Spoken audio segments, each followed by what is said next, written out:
रहमतुल्लाहि व बरकातुहू। हम पहले कह रहे हैं ये बात कि ये एक साजिश के तहत भेजे गए हैं।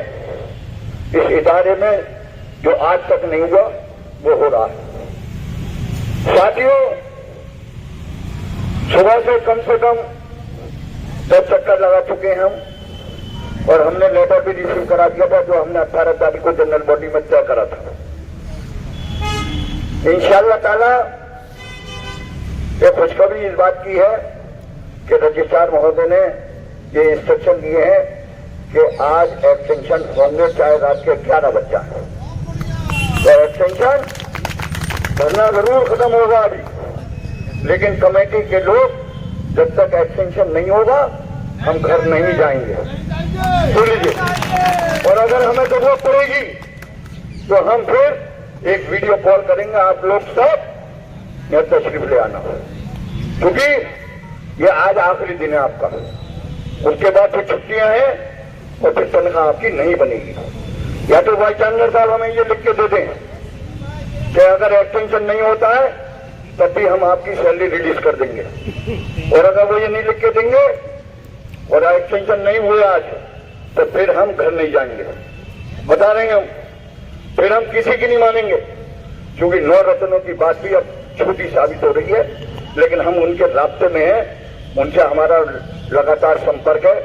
अभी तक तो वो ये कह रहे हैं कि अभी तनख्वाह जब बने और जब न बने, आपके अलाउंसेस न लगे, तब आप हमसे कहना, चाहे वो शमीम साहब हो, चाहे वो कंट्रोलर साहब हो, और चाहे वो डॉक्टर साहब हो, या जो ईसी के इलेक्टेड मेंबर है। साथियों, देखो ये इत्तेहादी है जिसकी वजह से आज चाहे वो डेली वेजर का मामला हो, चाहे एक्सटेंशन का मामला हो, या चाहे हाई पावर कमेटी का मामला हो।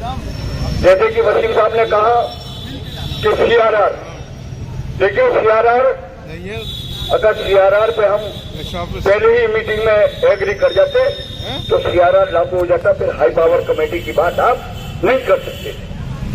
लेकिन हम धन्यवाद देते हैं एजुकेटिव काउंसिल के विजिटर नॉमिनी उमेश कदम जी का। जब हम लोग पहली बार गेस्ट हाउस में मिले थे तो उन्हें ये बताया गया था कि 217 लोग हैं जिनकी स्क्रीनिंग होनी है। वो इसलिए था उन्हें कंफ्यूजन, इसलिए जो एजुकेटिव काउंसिल 2017 में तारिक मंसूर साहब के पीरियड में स्क्रीनिंग की बात आई थी, जिसमें ताजदार साहब ने रिप्रेजेंटेशन दिया था, उसमें तकरीबन 217 लोग थे। उनके दिमाग में वही बात थी। जब हमने उन्हें बताया कि 1559 का मामला है, क्योंकि उसमें 302 डेली वेजर भी थे, तब उन्होंने ये कहा था कि ये CRR is the death warrant of non teaching, और पहले स्क्रीनिंग होगी बाद में सीआरआर होगी। लड़ाई हमारी यही है। हम सीआरआर का विरोध नहीं कर रहे, हम कह रहे हैं पहले हमारी हाई पावर कमेटी से उमा देवी का जो आपने झूठ बोला सरकार को कि हमने कंप्लाइंस कर दी, और उसके बाद 2021 तक आप करते रहे, आपने सुप्रीम कोर्ट की अवमानना करी, कंटेम्प्ट करा। तो जब कंटेम्प्ट करा है तो फिर तो आप। दूसरी बात ये कि हाई पावर कमेटी ने रिकमेंडेशन दी है, उसमें थोड़ा सा कंट्रोवर्सी है। कंट्रोवर्सी ये है कि आखिरी जो स्क्रीनिंग हुई है वो 21 में हुई है। हमारा कहना यह है कि जिस दिन रिपोर्ट सबमिट करी है उस दिन तक की डेट होनी चाहिए, वो है 15/9/2023। लेकिन मैडम ने ये कहा कि जिस दिन एजुकेटिव काउंसिल पास करेगी कट ऑफ डेट वो होगी। और देखो, लिखतम के आगे बत्तम की नीचे चलेगी। मार्च 2024 तक का इन्होंने डाटा दिया है कि मार्च 2024 तक इतने लोग आएंगे, 23 में इतने आएंगे, 21 में इतने आएंगे। तो जितना लंबा चल रहा है उतना हमारे आदमियों को फायदा हो रहा है। और इंशाअल्लाह ताला जब भी एजुकेटिव काउंसिल होगी, क्योंकि एडजॉर्न मीटिंग है वो, इंशाअल्लाह ताला हमें अल्लाह पर पूरा यकीन है कि जिस दिन वो मीटिंग फाइनलाइज होगी कट ऑफ डेट उस दिन होगी, और ज्यादा से ज्यादा लोग हाई पावर कमेटी की रिकमेंडेशन पर और उमा देवी की लाइट में रेगुलराइज होंगे। हमारी मुख्य मांग भी यही है। देखिए, जिस दिन आप कंफर्म हो जाओगे तो अलाउंसेस तो ऑटोमेटिक आपको मिल जाएंगे। अलाउंसेस की इतनी बड़ी बात नहीं है। अलाउंसेस की तो हमने ये कहा कि ये इंटरिम है कि जब तक हमारी हाई पावर कमेटी की रिपोर्ट लागू नहीं हो रही, 3 महीने 2 महीने जो भी लगे, जब तक आप हमारे अलाउंसेस, क्योंकि अलाउंसेस पे कोई ऑर्डर नहीं था, टेम्परेरी लफ्ज गवर्नमेंट का और यूजीसी के जितने लेटर आए उसमें कहीं टेम्परेरी लफ्ज नहीं था। 4/5/2023 को जो रजिस्ट्रार साहब ने हमारे लेटर लिखा उसमें लफ्ज टेम्परेरी घुसेगा। उसका जवाब उन्होंने दिया और उन्होंने कहा कि आप जो डाटा दे रहे हैं वो झूठ दे रहे हैं। आप एक्चुअल फैक्ट बताइए। सारी चीज रिटर्न में है, कोई मैं अपने पास से नहीं कह रहा। जिसे देख रहा हूं आ जाना मेरे पास। साथियों, बात यह है कि ये सरकार को भी भ्रमित कर रहे हैं और ये हमें भी भ्रमित करना चाहते हैं, लेकिन हम भ्रमित नहीं हो रहे। इसीलिए ये हमसे डरे हुए हैं, इसीलिए ये हमसे बात भी नहीं करना चाहते। लेकिन हमें कोई शौक भी नहीं है बात करने का। हमने तो कह दिया कि हमारी जो डिमांडें हैं वो हमने आपको लिख के दे दी है, डॉक्यूमेंट्री एविडेंस दे दी है।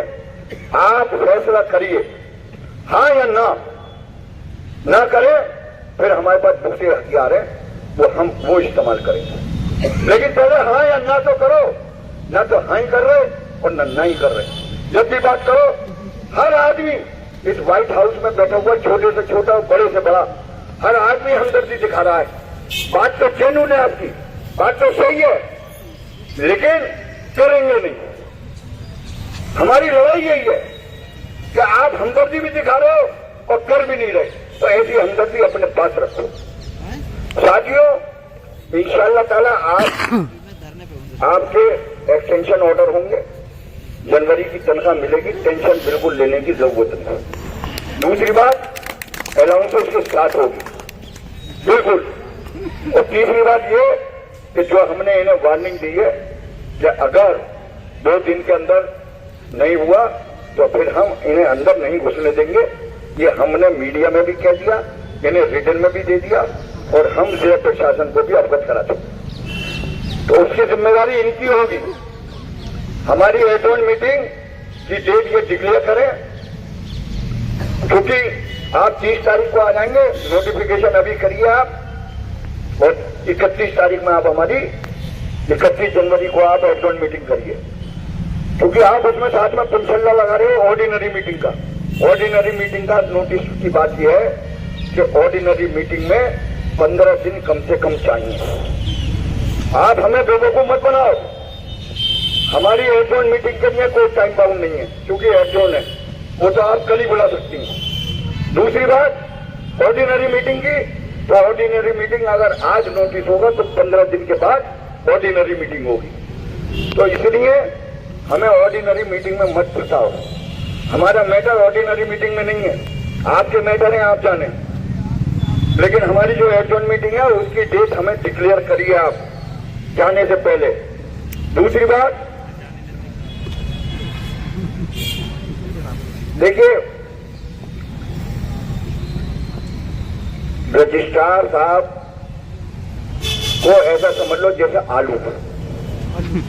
अगर प्रवोस्टों की मीटिंग हो रही है तो रजिस्ट्रार साहब, डीएसडब्ल्यू साहब आ रहे हैं तो रजिस्ट्रार साहब, डीन्स की मीटिंग हो रही है तो रजिस्ट्रार साहब, चेयरमैनों की मीटिंग हो रही है तो रजिस्ट्रार साहब। अरे हॉलों में छापा मार रहे हो तो रजिस्ट्रार साहब। अरे भैया, अगर रजिस्ट्रारी को तुमने सब सर्वा मान लिया है तो गुल्लू भाई अपनी कुर्सी छोड़ के उन्हें बैठा दो, उन्हें बना दो भाई। क्या जरूरत है फिर उस रजिस्ट्रार की? क्या फिर जरूरत? रजिस्ट्रार पे किसी इंटरनल आदमी को बैठा दो, ये नॉन टीचिंग की और यूनिवर्सिटी की सारी समस्याएं अपना दूर हो जाएंगी, बिल्कुल दूर हो जाएंगी। लेकिन हर चीज में, हर मामला में रजिस्ट्रार, नाउजुबिल्लाह ऐसा समझ लिया कि जैसे रजिस्ट्रार साहब के मुंह से निकली हुई बात वही हो गई। भाई चांदा साहब इतना ईमान लाए हुए, अगर रजिस्ट्रार साहब कह दें कि आज आपको नहीं आना तो वो नहीं आएंगे, और जाना है तो चले जाएंगे। ये पोजीशन हो गई है वाइस चांसलर की। इस यूनिवर्सिटी के वाइस चांसलर की ये पोजीशन नहीं हुआ करती थी। वो एक गवर्नर रैंक का आदमी हुआ करता था, लेकिन इन जैसों ने मट्टी काट दी वाइस चांसलर की पोस्ट की। ये तो आने वाले जो भी वाइस चांसलर होगा वो तो ये कह देगा पिछले भी तो ऐसी थे, मैं कोई नया कोई कर रहा हूं। तो ऐसा रास्ता मत दिखाओ जिससे ये इदारा गड्ढे में चला जाए। साथियों, बहुत बुरी हालत है। दिल्ली वालों ने जो फटकार मारी है, जो एजुकेटिव काउंसिल के मेंबर थे अंदर, और जो लोग अंदर थे नॉन टीचिंग के लोग भी थे, उनसे पूछो। उन्होंने कहा हमने 2 साल से कहा आपसे कि आप मिशन मोड में कैसे करो, इन्हें रेगुलराइज करो। आप सुनने को तैयार नहीं हो। उन्होंने कहा कि जब 40 साल से अलाउंसेस दे रहे थे तो हमसे पूछा था क्या? तो आज हमसे पूछा जा रहा है कि अलाउंसेस दें या नहीं दें। तो 31 में चूंकि सैलरी हेड ही नहीं है, तो जब सैलरी हेड नहीं है तो अलाउंसेस का क्या मतलब? 31-36 का ये आज तक ऑर्डर नहीं दिखा पाए, न सरकार का न ये अपना। झूठ पे झूठ बोले जा रही है। लेकिन साथियों, ये बात सुन लो, न कमेटी पहले दिन और न आज 86 दिन हो गए। मैं कह रहा हूं चाहे 850 दिन हो जाए, धरना खत्म जब ही होगा जब आपके मामला हल हो जाएंगे। बिल्कुल वही बात जैसे कहा कि तादाद, देखो तादाद यही बहुत है। अगर तादाद की बात करते हो तो अगर तादाद से घबराओगे तो फिर 313 नहीं लड़ते जंगे बदर में, क्योंकि दुश्मन का खेमा तो बहुत बड़ा था। अगर तादाद को देख के लड़ाई होती तो फिर लड़ते ही नहीं। तादाद हमारी ज्यादा है। अभी हम टेलीफोन पे हैं, अभी मैसेज आने दो, अभी पब्लिक कितनी होगी। हमें इससे कोई घबराहट नहीं है। ये जितने हैं ये अभी इससे 100 गुना हो जाएंगे। लेकिन हम ये नहीं चाहते कि जाड़े में हमारा कर्मचारी परेशान है। हम परेशान हो रहे हैं, कोई टेंशन नहीं है। लेकिन जब जरूरत पड़ेगी तो इंशाअल्लाह ताला वो सब भी आएंगे और आए हैं। और ये साबित करा है बार बार, जब जब हमने उन्हें पुकारा वो सब आए। तो ये बात कहना मन से कि तादाद कम हो रही, तादाद बिल्कुल कम नहीं हो रही। तादाद अपनी जगह बरकरार है। हमारा हौसला और आपके हौसले में कोई कमी नहीं आई है। ये इसी बात से घबरा रहे हैं कि इतने जाड़े हो गए, इतनी परेशानी हो गई, लेकिन इसके बाद भी ये टच से मस नहीं हो रहे। वजह यही है कि आपका हौसला बुलंद है और हमारा भी हौसला बुलंद है। जब तक डिमांडें पूरी नहीं होंगी इंशाअल्लाह हम जाएंगे नहीं किसी भी हालत में। तो साथियों देखो, मैंने कल भी कहा था एक बात और आज फिर कह रहा हूं कि लंबी लड़ाई है, इसमें घबराने की जरूरत नहीं है, बिल्कुल नहीं। लेकिन आखिरी दम तक रहेंगे। आज मेरे पास एक खबर आई कि किसी अधिकारी ने ये कहा कि रेगुलराइजेशन तो हम कर दिए हैं 67 लोगों का, और उनके ऑर्डर इशू इसलिए नहीं हो रहे कि नेता लोग धरना लगाए बैठे। तो साथियों ये बात सुन लेना, जो व्हाट्सएप पे ऑडियो कॉल कर रहे हैं उनके साइन है मेरे पास, उनके मिनट्स पे मेरे साइन है उनके, जिसमें उन्होंने 67 से 2006 पे साइन करे। हमने कह दिया कि बिल्कुल नहीं होने देंगे। अगर वन टाइम होगा तो आज की डेट में होगा। तो जितने लोग भी आज 10-12 दिन के हो गए वो सबको रेगुलाइज कर दो, हमें कोई एतराज नहीं है। वो 67 तो है ही है, लेकिन 67 लोग खाली होके वन टाइम, तो फिर इनका क्या होगा? फिर तो CRR ही दे जाएगी। हमें बिल्कुल देखो, हमें मालूम है कि क्या नुकसानात होंगे, इसीलिए हम जद्दोजहद कर रहे हैं। और हम 2006 की नहीं मानेंगे, क्योंकि 2021 में आपने स्क्रीनिंग करी है और आज तक कंप्लाइंस रिपोर्ट में आपने ये नहीं लिख के भेजा कि हमने इतने आदमियों को उमा देवी की जजमेंट की लाइट में हमने इसे लागू कर दिया। आपने ये तो कह दिया लागू कर दिया, लेकिन एक भी कर्मचारी को आपने रेगुलराइज नहीं करा उमा देवी की लाइट में। तो अगर आज की बात है तो आज जितने कर्मचारी हैं वो सब रेगुलराइज होंगे, ठीक है। बाकी आज टाइम कम दिया गया था, लेकिन मैंने फिर भी ज्यादा दे दिया। हलवा आदत, कोई टेंशन नहीं। लेकिन मैं रेहान भाई से कहूंगा कि रेहान भाई आज जो लोग बैठे हैं उनके बारे में और जो कल बैठेंगे उनके बारे में बताओ। बहुत शुक्रिया। एक इन्फॉर्मेशन मैं आपको ये दे दूं कि जो स्पेशल मीटिंग इसी की हुई थी उसके एक्सटेंट ऑफ मिनट्स आ गए हैं और वो नॉन टीचिंग कर दिए हैं। ये इस फाइनेंशियल ईयर में 3 महीने बचे हैं, तो पहला एक्सटेंशन आपका 3 महीने का होगा और दूसरा एक्सटेंशन जो 1632 लोग हैं 1628 प्लस 28 मिला के उनका 6 फर्दर 6 महीने का होगा, यानी 3 + 6 9 महीने का एक्सटेंशन जो वायदा किया गया था। और ये आपके वहाँ पहुँच गए हैं कौन से सेक्शन से, नॉन टीचिंग सेक्शन में, और ऑर्डर आज सारे निकल जाएंगे 1632 लोगों के। ये अभी आया है अंदर से। तो ये आपकी एक्सटेंशन का मामला हो गया। और इंशाअल्लाह अलाउंसेस जो उन्होंने यहाँ से अनाउंस किए थे जो कि जनवरी की सैलरी में मिलना है, अब वो किस तरह से मिलेंगे ये तो उसी वक्त पता चलेगा जब सैलरी स्लिप बनेगी, जब ही पता चलेगा। आज हमारे बीच में धरने में सोमवीर आदियतन से मोहम्मद रिजवान ऑप्थोलॉजी से, इनका कमेटी की तरफ से और आप सभी लोग की तरफ से बहुत बहुत शुक्रिया। ताली बजा के इनका मकदम करें। दूसरे कल जो आपके बीच में होंगे मोहम्मद राशिद और SM नदीम, दोनों मौलाना आजाद लाइब्रेरी से होंगे। कल संडे है, संडे का ख्याल रखते हुए तशरीफ लाते रहिएगा और धरने की शान बढ़ाते रहिएगा। बहुत बहुत शुक्रिया आप सभी लोगों का।